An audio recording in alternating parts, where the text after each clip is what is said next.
Join us on Path of Faith, where we delve deep into the heart of spirituality, offering insights and inspiration to illuminate your path towards a deeper connection with God.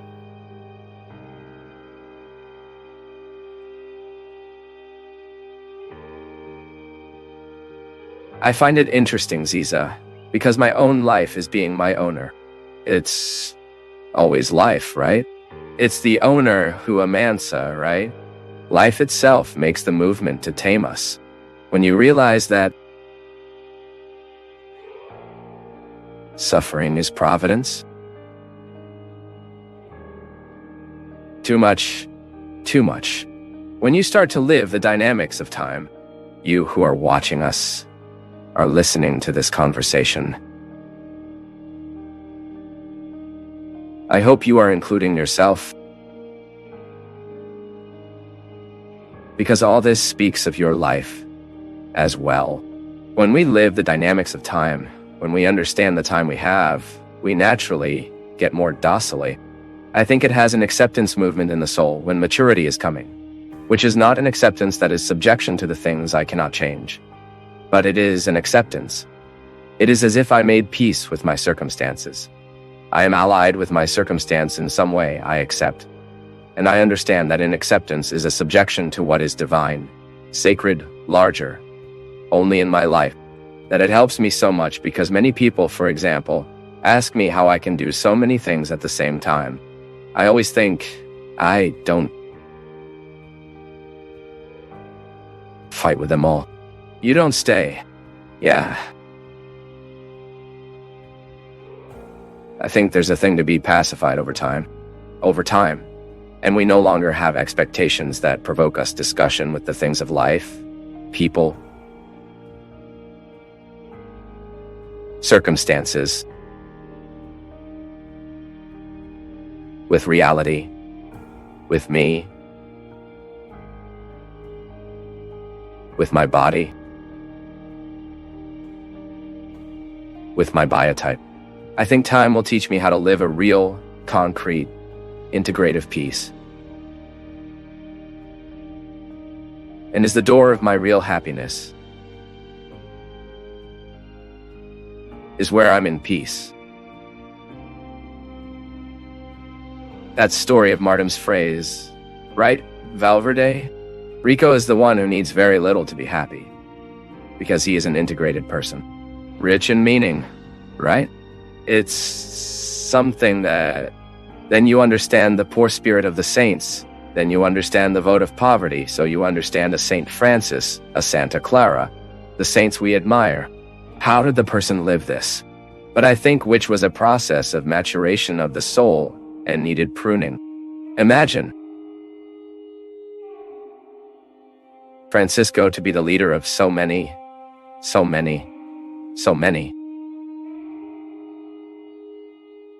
He was the son of thunder as well, a Teresa d'Avila, a strong woman. How beautiful Francis understood poverty, with a lightness that is not common for us to find. I have already lived the vote of poverty and already lived with people who had vote of poverty and who were extremely bitter, heavy and not poor. No, precisely. Because there is nothing in your name. Poverty is a relationship. There is no bank account, but it has a bitterness in the soul that impoverishes it in the worst way. Material poverty is just a consequence, right? Because if I live material poverty, I have to naturally seek the richness of the spirit, which is the richness of coexistence, to become a light and pleasant person. That is the meaning, right? You don't have much materially, but you have a set of inner spiritual wealth that supplies all this, even making you very dear to those who he has, different opportunities from ours. I remember how many times I found people who were not rich and who lived better than rich people. Size joint of opportunities because they were light, they were pleasant, and everyone wanted to have around. There's no money, but she's so nice. Let's take her with us. We pay her. How many times in my life have I seen this? Because of an inner lightness, with no grudge with poverty, that person seemed to be very rich. Yes, it was much richer than that person. And it's really rich. Such a person. It doesn't look like, right? And Yes. Yes. Yes. It's that feeling of having everything it has. What is itself? All the time. Oh, I want to be so. God help me. So it is. God help me. Just ask. Keep asking him to be guardian, and we be aware of what he keeps. Because when I am aware of what God is keeping, I turn his partner in this guard. I like that very much expression you use. I think it's from Santa Teresa to download the castle door. And raise the castle door. This is being guardian of yourself.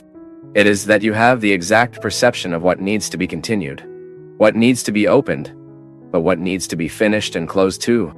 Closed, protected, expected, silenced. We are entitled, right? Because sometimes we are educated in the church that the Christian has to say yes and amen for everything. The Christian really strong. He says, no. You remember that at the height of my suffering, this crisis I have faced, you called me offering help, and I honestly said, Isa, I'm at a time that I'm still with the door raised. I'm not yet to visit yet. That is good. It is good for you to be aware of what you are capable. And you don't violate yourself, and not to be forced to say yes. Be free to say no, right?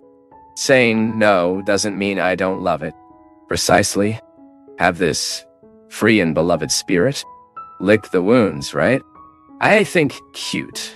I have my children there and I see how they lick to heal. It is a process of care with each other. And the licking metaphor of the wounds, it is very suggestive. Because it is like I was removing the entire infectious process. Giving time, careful, purging. Literally purging what is excessive in me. What is inflammating me. What is thundering inside me. And that so many times makes me an unbearable person to others. Because one of the concerns I have to live with great responsibility, my conversion, is that I do not want to be unbearable to others. I find it so bad when I come across an unbearable person, a difficult person, that the first thing that occurs to me is, guys, I don't want to be so. It's a good start. It's already a good start, isn't it? It's a good start. We, on the trip, we came talking, right? Sometimes of people who make a mistake. So much that they expose themselves. The way they expose themselves. It is a sign for us. I don't want to be so too. I want to have the equilibrium point. I want to know how far it's fair to get. How did it go? And it's listening, right? Listening boldly. These days I was with Augustine there in Curitiba, and he said, listen to his heart with courage. He is wise, but you need to hear. You need to hear. With courage and commitment to yourself. Because in this commitment is fertile land for a commitment to true God. Right? And I think we only take care of if we hear ourselves. That's right. You have to hear yourself. Father Fabio, why did Moses do so much obeying God and did not receive the promised land? Was it lack of God's mercy? No, because perhaps it is the destiny of every prophet to die without seeing the consequence of the mission. We will not always see what we planted. We do not always have the opportunity. Sometimes God gives us a teaspoon, as is said there in Minas. We see one or another result of what it does. And it's beautiful. We feel even motivated. But in the context of the great prophets, they saw almost nothing. Moses received that mission of freeing the people from Egypt, and he went through the whole process of making the people stay in hope. But did not get there. The people arrived, but not Moses. With that, God shows us a lot of interesting things. Because in fact, the role of the prophet is to keep the flame of hope. Guys, it's very interesting when you realize that the person loses hope. It is very interesting to see the disastrous consequences that the lack of hope has in the person's life.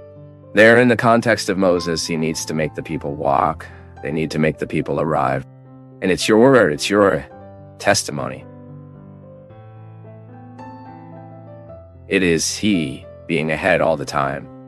And every time of that process of passage, he needed to be to the people that the people needed them to be. He played the role of being this presence that did not let hope die. Today I keep seeing, after millions and millions of years when we are living this same crossing.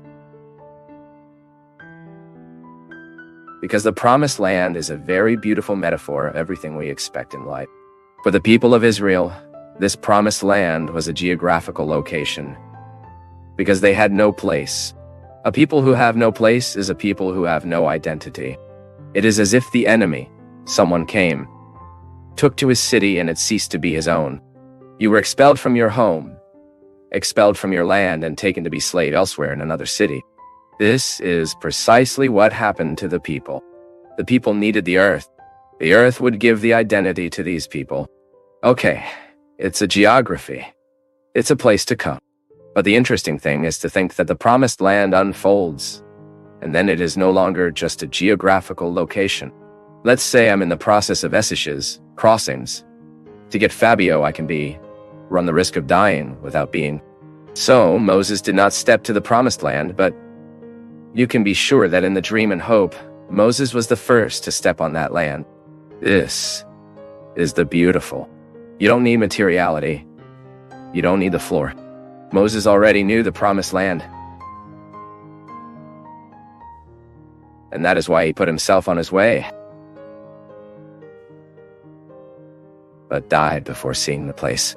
But he had seen so much in his dreams, in his hopes, that stepping in place was no longer so necessary. Because in fact, God's process in us is not even so much to come, but it is how we arrive. It's the same when we'll see a movie, a romance. Everyone, you know how it ends, isn't it? The good guy will always stay with the girl and ends like that. Beautiful. Everyone crying at the end. Because the important thing is not what happens. It is as it happens. The most important thing is not to arrive, but it is how I arrive. And more I discover that sometimes I think I have the illusion that the most beautiful is to get where I am traveling. But if I suddenly start opening my eyes, I will realize that the trip is so charming, or sometimes even more charming than coming. If I had a way to arrive without having to go, when I'm too tired and I have to travel, I often say, oh my God. If I had a way to arrive without me having to go. But often having to go is better than coming. And in the promise of the promised land, the beautiful of everything is not to reach the promised land, but it is what God is doing within our heart. As we dream with the promised land, the desires survive the absence, because when you have what you wanted, you am, isn't it? It's just like the clothes that are beautiful in the showcase. But when you wear it is not as beautiful as it was in the showcase. It is because it is yours. It's funny because God's experience in our life works like this. I remember once I wrote a text telling of a cart that I wanted to have, Pegasus, a beautiful cart that was in the showcase, and that I always wanted to have that cart for me, only I was poor. And Pegasus was too expensive for a bricklayer's son. So I was in the showcase dreaming, wondering what would be like that car. He was remote control. What it would be like to play with that car, which I never had. But what do I understand from this child's desire? I was in the showcase, and it was precisely because I couldn't have that cart that I found so charming. And still in the text I wrote there from my first book, Times, Fallities, and Forgetfulness. Then I said that looking at a cart in the showcase for a child is like a religious experience. Because I look at the cart and I have no possibility to have it. And God, we love him like this, unable to possess him. The day we are intended to possess to God, he fails to exercise his power over us, because his fascination is precisely to never be imprisoned for us. God is immanence, but he is also transcendence. I look at him and admire him, as São Paulo says. We now see as if in parts, but we will only see this totality in eternity. And the hope of the promised land is totally, all that we are talking about is directly linked to the promised land. That we put ourselves on our way to reach a place we never arrive. Why? This place is not to be arrived. This place is to motivate life, and it changes its figure. This promised land is gaining new faces. No one stays looking for the same promised land all their lives. God's dream in our lives he modifies. He gains new faces. And it's beautiful it's like that, because that's why we don't stop.